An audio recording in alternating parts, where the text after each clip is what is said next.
Okay, so today we're going to be looking at looking for meaning, which is the second topic. Our keywords for today are afterlife, awe, community, God, revelation, and symbolism. So that second word is not awe, it's awe, as in awesome. That's where the word comes from. So please make sure you go back, have a look at your keywords, make sure you know what these words mean offhand. The ones that you don't, go over it, ensure, revise, make sure you know what they mean, because they are keywords and you do want to use them throughout your writing. Also, in addition, they might be one of your keywords in the exam paper, so you kind of want to be aware of this. Okay, so the first thing we're looking at is God's existence in this topic. It talks about whether God exists or not and why you believe in God. And so I want you to look at question 1, 2, 3. Can you do those three things well? Not just do them for doing its sake, but can you do it well? Can you explain the reasons you do and don't believe in God? Can you explain the reasons why some people believe in God? Can you explain the reasons why some people don't? I've used some pictures there to give you a little bit of stimulus, but use those to sort of stimulate your mind, make you think, because questions like this will be coming up in your 8 mark, and so you will need to be able to make sure you can justify every single view you give in detail and provide a strong alternative. Okay, so having a look at these quotes, the Christian ones in the blue and the Islamic ones in the red, what do they tell us or infer or suggest or imply, about the existence of God? For you created all things, and by your will they were created. So this implies that God is real because he created everything, it implies that God exists because nothing was created without him. And so for Christians, this is a strong view and opinion on why they believe in God, because the scripture teaches them that God exists. The second one, that he made the heavens and the earth in 6 days and he rested on the seventh. If he made everything, then he must exist because, well, he can't exist if he didn't make everything. So from a religious perspective, this is how they would interpret these phrases. Similar with Islam. I want you to take a couple of moments and just have a look at the oracy practice. I've put a 4 mark there and a 6 mark there. Now, can you respond to this without writing, verbally, using the criteria and the structure that you've been taught? Can you respond to this question and secure 4 out of 4? If you're next to someone right now, I want you to do that activity. So look at them and have a look at the quotes on there. You can use them, but remember you need to explain more, because 4 marks, we don't really want to use our quotes in 4 marks. We want to save them for our 6 and an 8. So bad things happen, therefore God can't exist. Can you respond to that from a 4 mark? Give 2 reasons why a religious believer would agree or disagree with the statement.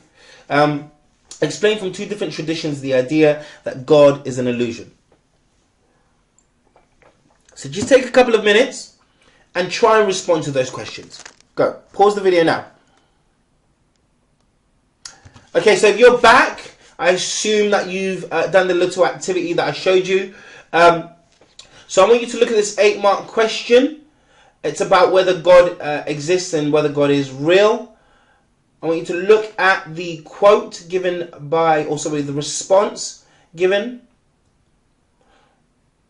What mistakes do you think they made? I want you to assess this response. I want you to give it a mark out of 8. That's what I'd like you to do. So give it a mark out of 8. Pause the video to read it and take your time. And can you write a better answer than this? Can you give a better response? If so, again, pause the video, please, and write me a better answer to the question.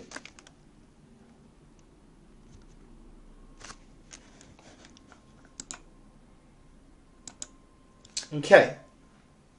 So again, here are some more examples. 4 mark, 6 mark, and an 8 mark. Just pause the video at this time and just practice one of those. Make sure you can secure 4 out of 4. Make sure you can secure 6 out of 6. Make sure you can secure 8 out of 8.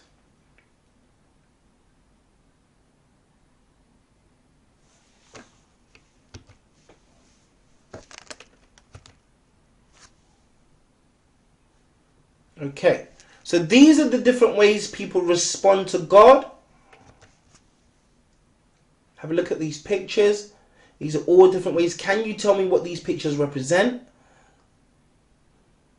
And again, there are 2 quotes there to support us. How do people respond to God? Well, it's quite clear there. He who is kind to the poor lends to the Lord, and he will reward him for what he's done. Where 2 or more are gathered, there I will be. So that's Jesus speaking. So these quotes can be used to explain and support, or explain and articulate how religious people respond to God. Again, the pictures can also do that.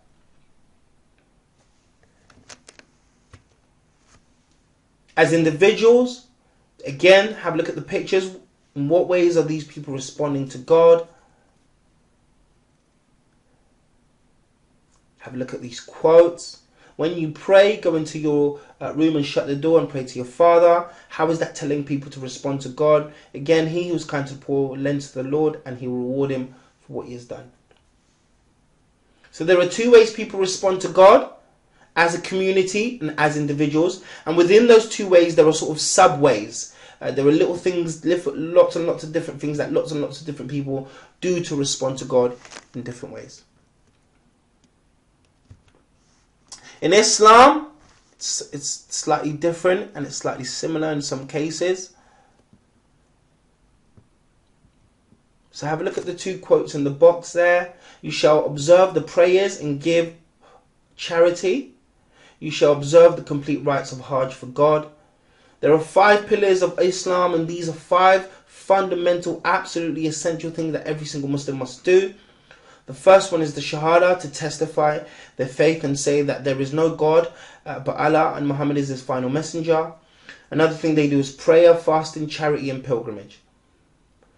So if an exam question should ask you how do Muslim people respond to God, or how do people respond to God from a Muslim perspective, you can give all these ways. If it's in a 6 mark, you can explain how Muslims are commended to do all these different things, and you can use one of the quotes to support.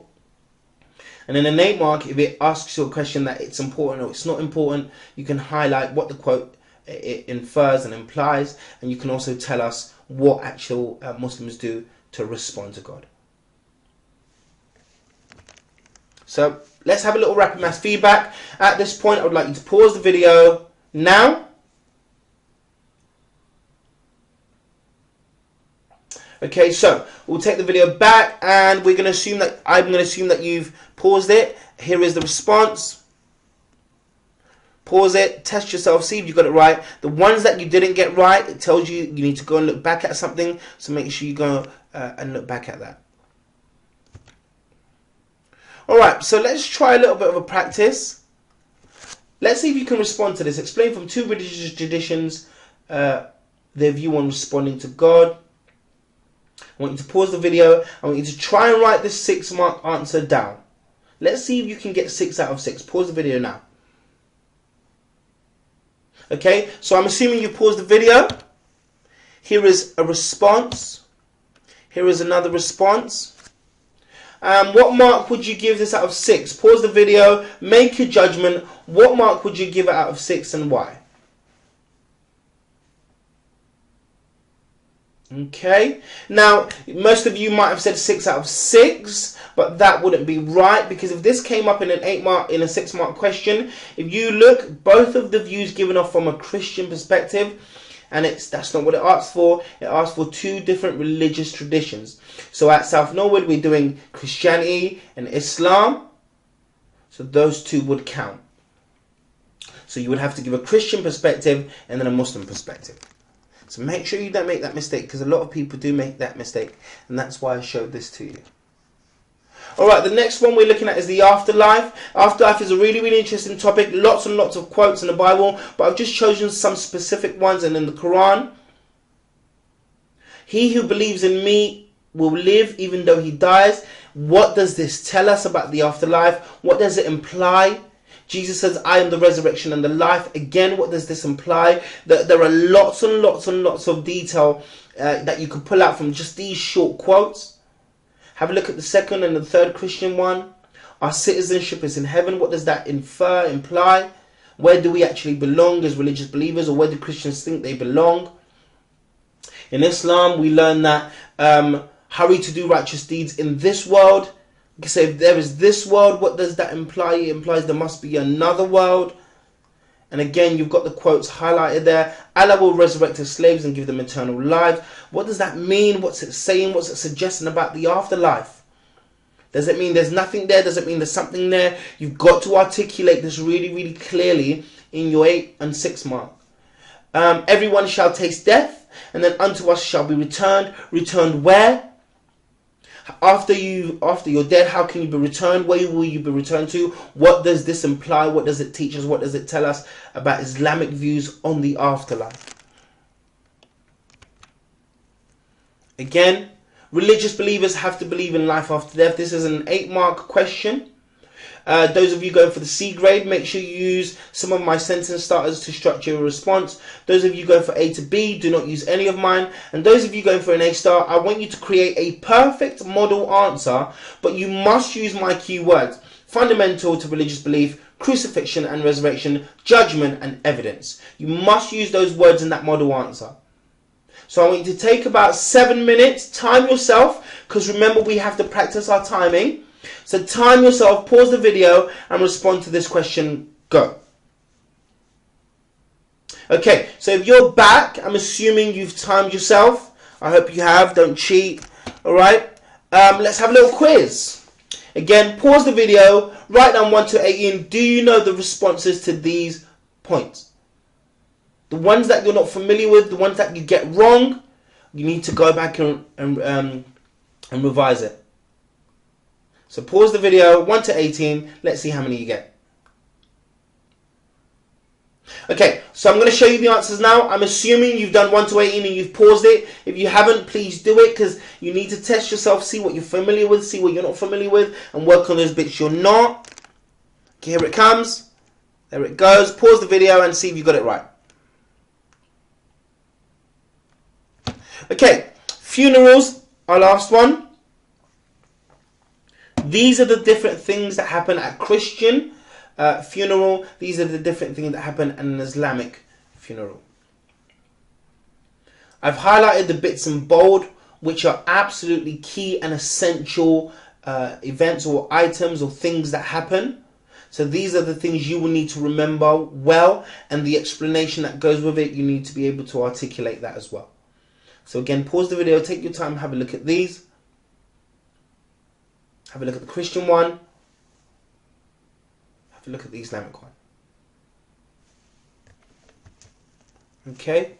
Also, when you get to a funeral, these are the things that happen. The funeral, the burial, the committal, the cremation. In Christianity, they allow cremation. But we know in Islam, they do not allow cremation. It's forbidden to do that. The person must be wrapped in a white cloth, especially if they've gone on Hajj. They must be buried in an absolutely plain coffin. No excitement, no extravagance, just simple, to signify that we are all equal and before God we are all exactly the same. And if a family is mourning, the wives and the women cannot mourn for more than a certain period of time. Okay, so I want you to think about these. Have a look at the stretch questions as well. In Christianity, why is judgment such a key element of teaching on the afterlife? This links massively to Jesus, so make sure you're aware of the answer. If you don't know, go back and look at your reading log and find the response. Make sure you're comfortable with that knowledge, those kind of questions. With Islam, how does believing in the afterlife affect the ways religious people conduct themselves?